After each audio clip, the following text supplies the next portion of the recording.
E aí galerinha, beleza? Tudo bem com vocês? Hoje nós iremos estudar o capítulo 18 do livro de Gênesis. Eu irei trazer na verdade alguns comentários, algumas impressões minhas. E esse texto, a partir do versículo 16, ele vai falar sobre o momento em que Deus ele vai revelar a Abraão sobre a destruição de Sodoma e a destruição de Gomorra. No vídeo passado, nós vimos aí o início do capítulo 18, que foi justamente o momento que Abraão recebe 3 viajantes, e esses viajantes, na verdade, não eram pessoas comuns, e eles irão falar que Abraão vai ser pai, a promessa vai ser cumprida, e ele estabelece ali uma data para Abraão, e tem um momento ali que Sara ri. Isso foi assunto do último vídeo. E aí a gente dá sequência à história. Quando esses 3 viajantes, eles terminam a refeição, eles decidem seguir viagem. Nesse momento, Abraão já sabia que não se tratava de pessoas comuns, que eram homens celestes, e Abraão vai com ele, segundo o período que Abraão vivia, que foi o período do bronze. Era um costume, após a refeição dos viajantes, o anfitrião guiar os viajantes pelo caminho. Lembra que Abraão morava na região de Hebrom, Abraão conhecia toda a região e, de certa forma, Abraão, como um costume, ele deveria guiar os viajantes pelo caminho. E aí, nesse momento, que Deus ele faz uma pergunta a si mesmo. O texto ele vai trazer que Deus fala da seguinte forma: eu ocultarei o que estou prestes a fazer a Abraão? Eu devo ocultar a destruição de Sodoma e de Gomorra a Abraão? E aí Deus resolve contar para Abraão sobre o juízo dele. Algumas perguntas que eu me fiz, e talvez você também possa fazer a si mesmo, por que Deus, a Bíblia vai trazer ali a expressão que Deus usa a seguinte fala: eu irei descer e irei ver se realmente o pecado de Sodoma e Gomorra é tão grande quanto o clamor que chegou até mim. E aí a pergunta Deus já não sabia qual que era o pecado de Sodoma e Gomorra?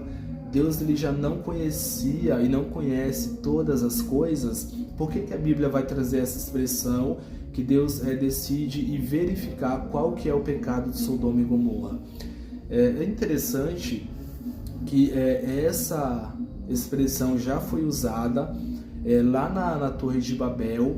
Quando Deus decide descer, Deus fala assim: eu irei descer e eu irei ver o que está acontecendo lá na região de Babel. E Deus vem, desce, acaba confundindo a língua da população ali daquele local. E aí, nesse momento, aparece essa mesma expressão. Existe uma lição extremamente interessante. Antes de Deus ele trazer o juízo a um povo ou a alguém, primeiro Deus ele concede um período de graça e ele verifica. É um exemplo para nós, e é uma lição para a gente compreender como que Deus ele age.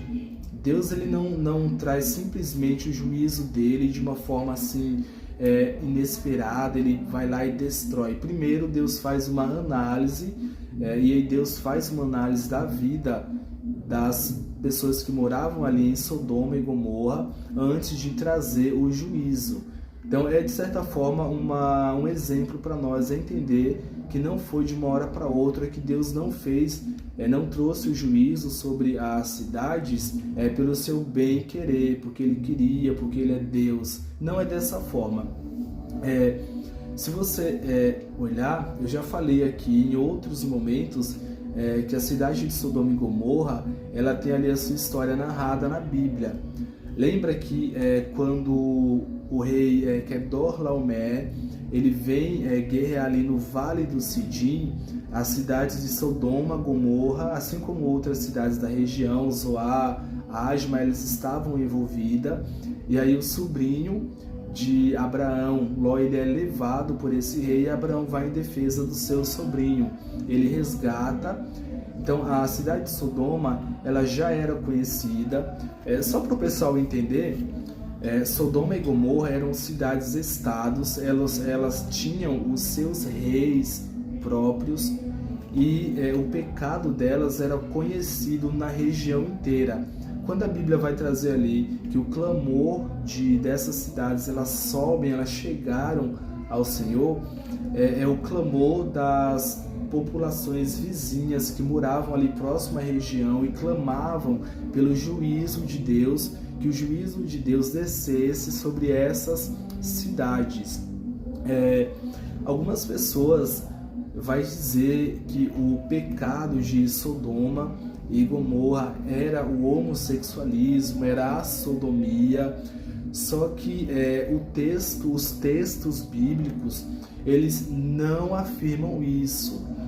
Tem inclusive um versículo, Judas 1,7, que vai dizer que o pecado de Sodoma e Gomorra era a fornicação, e tem outros textos, e eu vou trazer esses textos em um outro momento para vocês, que vai dizer que o pecado de Sodoma e Gomorra eles estavam entregues às paixões da carne, mas não vai deixar ali claro que era o homossexualismo, né? A gente tem ali esse assunto para um outro vídeo, mas a gente tem ali que os moradores das cidades, eles queriam ter relações com anjos, mas isso é um ponto ali que não determina toda a história.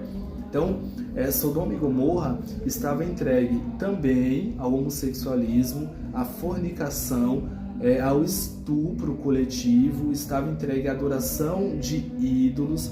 Além da adoração de ídolos, ofereciam sacrifícios ali a ídolos, defendiam criminosos. Então era uma cidade em que existiam diversos tipos de pecados ali, tá? E aí, justamente por esses motivos, Deus decide trazer o juízo dele a Sodoma e Gomorra.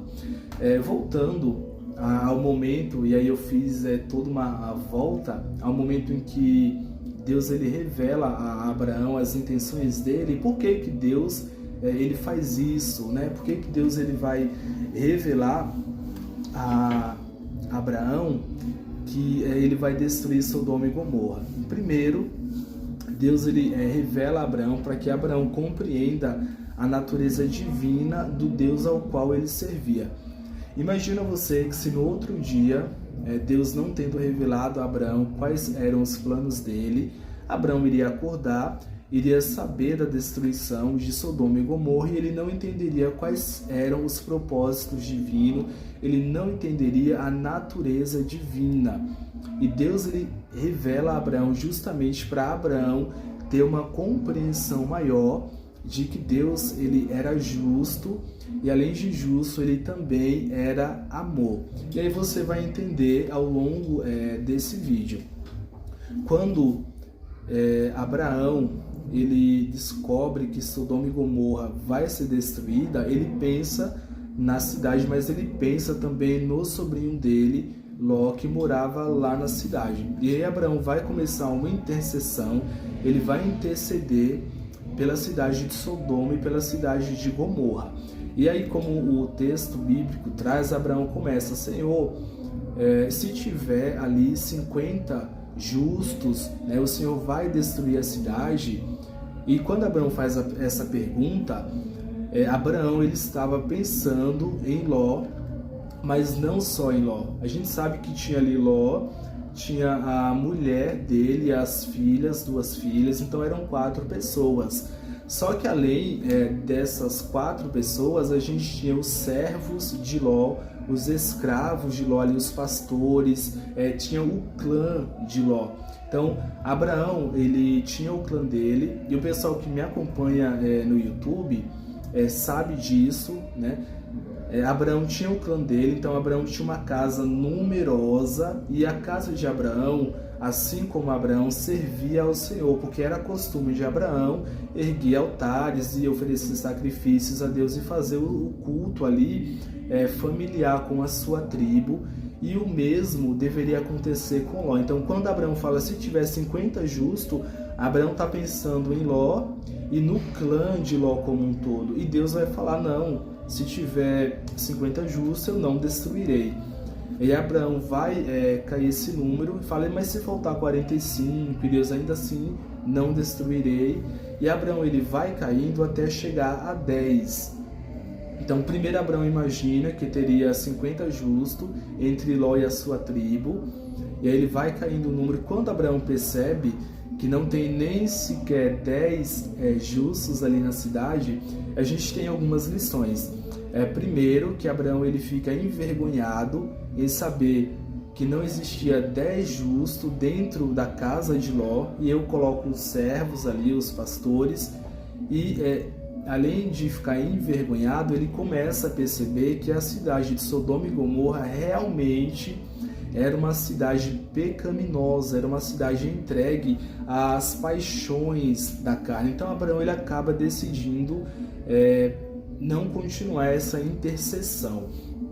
E aí o texto vai dizer que os dois anjos eles se dirigem lá para a cidade de Sodoma e Gomorra, e Abraão ele fica ali com Deus conversando, né? E aí Abraão começa a entender que Deus ele realmente é justo e que a atitude de Deus em destruir a cidade não foi uma atitude descabida, tá bom?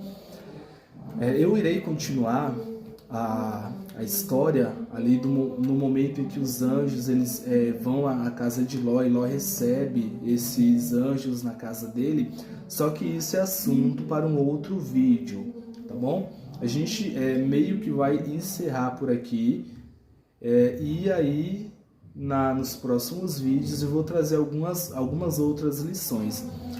Só fazendo uma recapitulação, primeiro a gente consegue perceber nessa história a intimidade que Abraão ele tinha com Deus, ao ponto de Deus revelar quais eram os propósitos divinos para Abraão, e aí Abraão vai interceder. A gente percebe também que nesse momento, na intercessão de Abraão, fica uma lição para mim e para você. Qual lição é essa? Abraão ele intercede pelo seu sobrinho, mas Abraão também intercede pelas cidades. E nós devemos, assim como Abraão, interceder pelos nossos semelhantes. A fé, o cristianismo, ele não é um cristianismo excludente, ele não é um cristianismo que exclui as pessoas só porque as pessoas não vão à igreja ou talvez não leiam a Bíblia. E isso fica de lição na história de Abraão. Abraão, mesmo sendo servo de Deus, sendo o homem da promessa, o pai da fé, e por Abraão todas as nações elas seriam abençoadas, a gente percebe que Abraão tem amor pelos seus semelhantes, pelos ímpios, e Abraão pede a Deus, intercede por essas cidades. E hoje, a gente, como conhecedores da Bíblia, a gente acaba, em muitas ocasiões, afastando as pessoas de Cristo, ao invés de aproximá-las, ao invés de orar e de interceder por elas. Eu falo isso pelo que eu vejo e também pela minha experiência no início da minha comunhão com Deus. Eu já afastei algumas pessoas de Deus. Eu falo afastar quando a gente se coloca em um patamar superior e se coloca como melhores, como escolhidos de Deus, só porque a gente vai à igreja ou porque a gente lê a Bíblia. E na verdade, o propósito do cristianismo, ele não é esse. É justamente aproximar e acolher aqueles que são diferentes de nós e entender que todos nós temos falhas. Abraão também tinha as falhas dele. E eu já falei para vocês em vídeos passados, inclusive Abraão vai se deitar com a escrava Agar, que não era esse o propósito de Deus. A gente tem aí o adultério, como eu já falei em vídeos passados, o estupro, porque Agar era uma escrava, ela não consentiu com a relação, ela não tinha como escolher com quem se deitar. E aí, mesmo assim, Deus continua abençoando Abraão, mas a maior lição é Abraão demonstrando amor pelos seus semelhantes. Além disso, as cidades de Sodoma e Gomorra, elas ficavam próximas ali ao local que Abraão morava. Eram em torno de 70 quilômetros, né, entre a casa de Abraão, a tenda de Abraão e até a cidade de Sodoma e Gomorra, que era ao sul do Mar Morto. E Abraão, era como se Abraão morasse aqui, Ló morasse aqui embaixo, ao sul do Mar Morto, e Abraão morasse mais ou menos aqui, nesse lado aqui. Era em torno de 70 quilômetros. Quando os anjos eles saem lá da casa de Abraão, é um caminho longo, um caminho que duraria em torno de 18 horas, 24 horas, a depender da região. E a região que Abraão estava era uma região montanhosa, e Ló morava ali na planície. Então era uma região de difícil acesso. Quando o Senhor sai da casa de Abraão, ele vai lá para a casa de Ló. Ele chega lá à noite, mas isso é no período de um dia, tá bom? Mas aí a gente vai continuar nos próximos vídeos. Eu vou encerrar porque o vídeo está muito longo, eu falo demais, quando eu abro a boca eu não paro de falar. Gente, eu não sei se vocês estão vendo esse vídeo no TikTok ou no YouTube, mas eu quero dizer para vocês, quem está assistindo no YouTube, eu tenho um perfil no TikTok, e quem está assistindo no TikTok, eu tenho um perfil no YouTube. No YouTube eu posto todos os vídeos, eu posto todo o conteúdo, inclusive tem a playlist Bíblia Comentada, que é do Gênesis até o Apocalipse. No TikTok, infelizmente, eu não posto todos os vídeos, porque eu só consigo postar 10 minutos de vídeo, então eu posto alguns vídeos no TikTok, beleza? Continue orando por mim, para que Deus continue me abençoando, iluminando os meus caminhos. Ao final do vídeo, eu sempre faço aí alguns comentários, trago as minhas impressões. Enfim, né, galera? Ora por mim, se inscreve no canal, compartilha, e usando a expressão divina desse capítulo 18 de Gênesis, parafraseando, por amor a 10 justos, eu vou continuar gravando vídeo no TikTok, gravando vídeo também para o YouTube, tá? Eu agradeço a você que já me acompanha, que Deus continue te abençoando. Um abraço e é isso. Beijo pra você. Beijo não, né?